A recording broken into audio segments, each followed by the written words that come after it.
ত্রিপুরায় ট্রাফিক আইন ভঙ্গের অভিযোগে এবার সড়ক বিরোধীরা রাজ্যের যুব ও ক্রীড়া দপ্তরের মন্ত্রী টিঙ্কু রায়কে সম্প্রতি বিনা হেলমেটে বাইক র্যালিতে নেতৃত্ব দিতে দেখা গেছে। ঘটনাটি ঘটেছে ঊনকোটি জেলার কৈলাসহরের চণ্ডীপুর বিধানসভা এলাকায়। বিজেপি সরকারের বর্ষপূর্তি উপলক্ষে আয়োজিত ওই র্যালিতে অধিকাংশ বাইক আরোহীরা মাথায় হেলমেট ছিল না। এমনকি মন্ত্রী নিজেও হেলমেট ছাড়া বাইক চড়ে র্যালিতে অংশ নেন। এই ঘটনাকে কেন্দ্র করে রাজ্য রাজনীতিতে তীব্র বিতর্ক শুরু হয়েছে। বিরোধী সিপিআইএম এর যুব সংগঠন গণতান্ত্রিক যুব ফেডারেশনের রাজ্য সহ সভাপতি বাসুদেব ভট্টাচার্য অভিযোগ করেন, সাধারণ মানুষ বিনা হেলমেটে বাইক চালালে পুলিশ জরিমানা করে, অথচ মন্ত্রীর নেতৃত্বে আইন ভঙ্গ হলেও প্রশাসন কোনো ব্যবস্থা নেয়নি।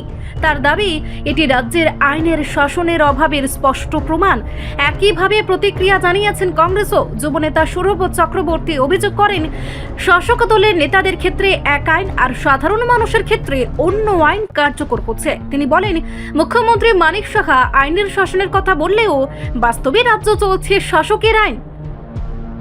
দিনে দুপুরে প্রকাশ্যে আইন ভঙ্গের এই ঘটনায় সচেতন মহল প্রশ্ন তুলছে, মন্ত্রীর বিরুদ্ধে দল বা প্রশাসন কোনো পদক্ষেপ নেবে কিনা। বিরোধীদের অভিযোগ, শাসক দলের নেতারা আইনকে বুড়ো আঙ্গুল দেখাচ্ছেন আর পুলিশ প্রশাসন নীরব দর্শকের ভূমিকা পালন করছে। এই সময়ে রাজ্যের যে অবস্থায় আমরা প্রতিনিয়ত গোটা রাজ্যে আন্দোলন কর্মসূচি আমরা হাতে নিচ্ছি যে আইনের শাসন ফিরিয়ে আনার জন্য। আইনের শাসন ফিরিয়ে আনার যে বিষয়টা, সেই জায়গাতে এই যে একদম গতকালকের সম্ভবত এই বাইক র্যালিটা কৈলাসহরে হয়েছে আমাদের ঊনকোটি জেলার। উনি একজন রাজ্যের একজন মন্ত্রী। আমরা দেখলাম অনেকগুলো বাইক, কোনো বাইকে হেলমেট নেই। মাঝে মন্ত্রী সাহেব বাইকের মধ্যে দাঁড়িয়েও ছিলেন। এভাবে বাইক র্যালি কিংবা এভাবে বাইক চালানো যায়, এই বিষয়টা কিন্তু আমাদের গোচরে থাকার কথা না, কিংবা আমরা গোচরে নেই আমাদের। আমরা যারা লক্ষ্য করেছি রাজ্যের ও আমাদের ঊনকোটি জেলাতে, আমরা যখন কুমারঘাট থেকে কৈলাসহর যাই, আমরা বাইক নিয়ে যখন কৈলাসহর যাই তখন আমাদের দুটো হেলমেট আমাদের নিয়ে যেতে হয়। কারণ পেছনে যিনি বসেন, যিনি প্যাসেঞ্জার হিসেবে পেছনে বসে থাকেন, ওনারও হেলমেট প্রয়োজন। না হলে আমরা ওইখানে পুলিশ প্রশাসন কিংবা যারা পুলিশ কর্তারা আছেন, তারা যখন ওইখানে গেটের মধ্যে কিংবা রাস্তার মধ্যে আটকান আমাদেরকে, তখন ফাইন দিতে হয় কিংবা কেস টেস এগুলো ওনারা করেন। তো এটা আইনের মধ্যে আছে, আমরা এগুলো মানি। আইন আমরা নিশ্চয়ই মানবো, কেন মানবো না আমরা। কিন্তু আশ্চর্যের বিষয় হলো, গতকাল মন্ত্রী মহোদয় এইভাবে একটা বাইক র্যালি করলেন। পুলিশ প্রশাসন ওখানে কৈলাসহরে এসপি মহোদয় আছেন, ওসি সাহেব আছেন, এরা কারো কোনো প্রতিক্রিয়া নেই। এভাবে কি র্যালি করা যায়?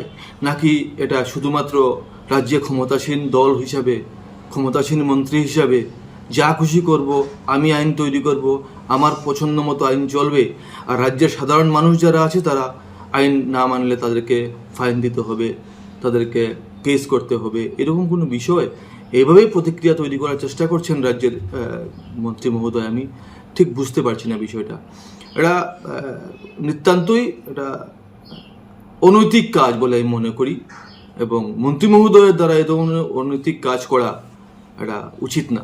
এই যে বিষয়টা, এই বিষয়টাই ঘুরিয়ে ফিরিয়ে আমরা যে কথাগুলো বলার চেষ্টা করছি, আইনের শাসন রাজ্যে প্রতিষ্ঠা করতে হবে, এই বক্তব্যটাই আমাদের ওই জায়গায়।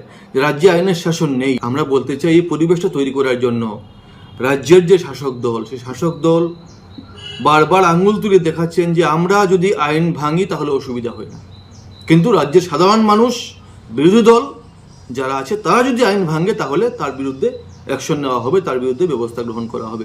এভাবে রাজ্য চলতে পারে না। শাসক দল এভাবেই কথা বলতে চাইছে যে আমরা যা বলবো তাই নিয়ম হবে, আমরা যা করব তাই কর্তব্য হবে, আমরা যা চিন্তা করব তাই হবে আগামী দিনের ভবিষ্যৎ। পুলিশ প্রশাসনকে কবজায় ঢুকিয়ে রেখে দিয়েছে যাতে পুলিশ প্রশাসন কিছু করতে না পারে। না হলে ত্রিপুরা রাজ্যে এইভাবে নেশা রমরমা ব্যবসা বাড়ার কথা না। ত্রিপুরা রাজ্যে অনৈতিক কাজ বাড়ার কথা না, এটা কথা না। এই যে কাজগুলো বাড়ছে, তার পিছনে প্রধান কারণ হচ্ছে রাজ্যের সরকার এবং রাজ্যের মন্ত্রী, রাজ্যের নেতারা পুলিশকে ঠুটো জগন্নাথ বানিয়ে রেখে দিয়েছে। আমি পাবিয়াছড়া বিধানসভা থেকে বিলং করি। আমাদের পার্শ্ববর্তী বিধানসভা রয়েছে চণ্ডীপুর। সেই বিধানসভার যিনি মাননীয় মন্ত্রী টিঙ্কু রায়, উনি দেখলাম গতকালকে বোধহয় ওনাদের বর্ষপূর্তি, ওনারা যে 2023 সালে যে বিজেপি সরকার এই রাজ্যে আবার তৃতীয়বার প্রতিষ্ঠিত হয়েছিল, সেই উপলক্ষে বোধহয় ওনাদের বর্ষপূর্তি একটা মিছিল ছিল, যুব মোর্চা, মেবি যুব মোর্চার মিছিল ছিল। সেই মিছিলে দেখলাম উনি এবং উনি সমেত ওনার যে যারা যুব মোর্চার যারা কার্যকর্তা বা নেতৃত্বরা রয়েছে সবাই হেলমেটবিহীন ছিল। হেলমেটবিহীন বাইক নিয়ে ওনারা চণ্ডীপুর বিধানসভার বিভিন্ন রাজঘাট পথ, গ্রাম পাহাড় সব দিকে চষে বেড়ালেন। তো এই ক্ষেত্রে মানে আমি নিজেই ভিডিওটা দেখে আমরা নিজে একটু সংশয় বোধ করেছি, কারণ দেখলাম পুলিশ বাবুরা, যারা আমাদের রাজ্যে যারা পুলিশ বাবুরা রয়েছেন, তারা সাধারণ মানুষদের হেলমেট ছাড়া যদি সাধারণ মানুষরা রাস্তাঘাটে চলে, হ্যাঁ হেলমেটের দরকার, কারণ হেলমেট নিজের সেফটির জন্য হেলমেট দরকার। সাধারণ মানুষরা যখন হেলমেটবিহীন যদি রাস্তাঘাটে চলে, ওনাদেরকে ফাইন করে বা বিভিন্ন আইনের আওতায় ওনাদেরকে নিয়ে অনেক সময় ওনাদের উপর আইনি পদক্ষেপ নেন। কিন্তু গতকালকে যেটা দেখলাম, মাননীয় মন্ত্রী উনি হেলমেট ছাড়া, উনি এবং ওনার যারা যুব মোর্চার ইয়েরা ছিলেন, কিন্তু সেই ক্ষেত্রে পুলিশের ভূমিকা কেন দ্বিচারিতা হয় সেটা নিয়ে আমরাও সংশয় বোধ করছি। এই রাজ্যের জনগণ এটা নিয়ে বারবারই এটা নিয়ে আলোচনায় উঠে আসে যে মন্ত্রী আমলাদের এক আইন, সাধারণ মানুষদের এক আইন।